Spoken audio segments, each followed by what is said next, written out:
you hear me? Yes. Where made you leave? 20 years. If you guys can interrupt the conversations for about 5 minutes. We have 3 amazing speakers.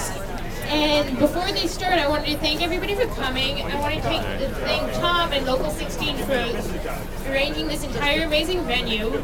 And without further ado, I'm going to give the microphone to our first of 3 speakers, Bel. Are you first?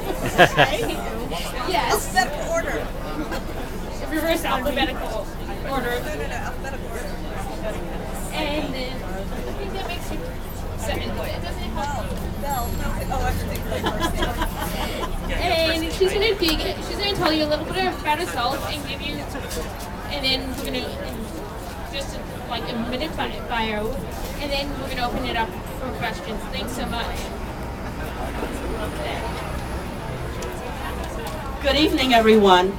Good evening. The subject of tonight's discussion, I believe, is career advancement, career development, and so forth. But in this audience, there are several people that are probably a lot more suited to speak than I am, like Paul Igasaki, Les Jen, Paul, You put that down. and Les, and of course Irene and Manu, and a whole bunch of others here. Very briefly, my career is a little bit different probably than, very different from Irene's in the sense that most of my professional career has been in the federal government.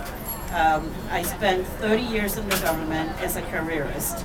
I started out at an entry-level GS7 mathematician, and I went up the career ladder as a career person, and retired as the Deputy Assistant Secretary of Defense.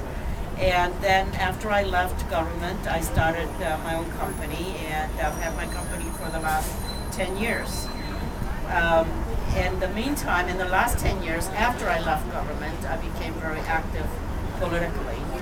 And I think that's where a lot of my, that's where I've met a lot of you all the young leaders.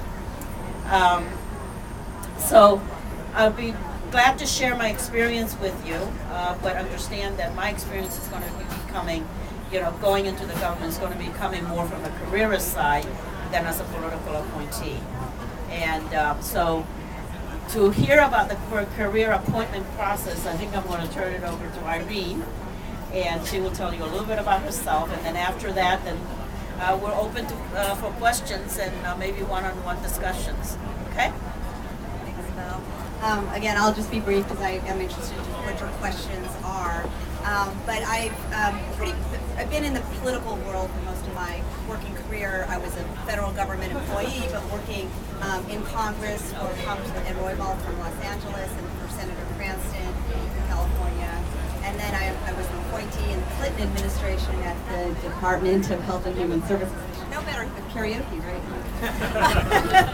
But I can talk about, we've been on these panels before about political appointments, how do you get them, and Paul and I have been on panels, I'm sure Les, you and I, we all have different stories, so we'd be glad to talk about the processes that we went through to get appointments.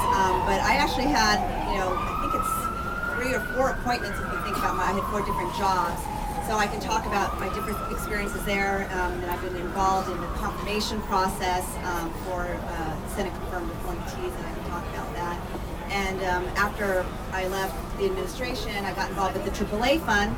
Because I was in government, I really wasn't involved in fundraising. I wasn't supposed to be involved in any kind of fundraising, so I stayed far away from that. But I became very active in that after leaving the White House and the administration, because I thought that was a very important component that the Asian American community needed to be part of that process. Grassroots is obviously very important, but the campaign, the political fundraising is also an important component, and we needed to do that in an organized, strategic way to make sure that our voices are heard in the halls of Congress and in the White House. I'm currently a lobbyist. I'm proud of it. Yay. I work with a variety of people and organizations from Filipino veterans of World War II, United Farm Workers, with education programs and some corporate folks as well. But I really enjoy what I do and the diversity and the policies that I work to try to achieve. So I'd be glad to talk about any of those things during the Q&A period, but I'll turn it over to the next speaker. So the last 6 to 8 months for me, as one of the youngest people on the panel, much younger, as experienced as my, Irene or Bel, and I can't wait to hear their insights. But like for me, coming as someone who's just accepted their political appointment at the Department of Commerce, working for Secretary Locke, an amazing man. I'll be a counsel starting August 3rd for their Strickling, working on IP, commerce, a whole host of telecommunications issues.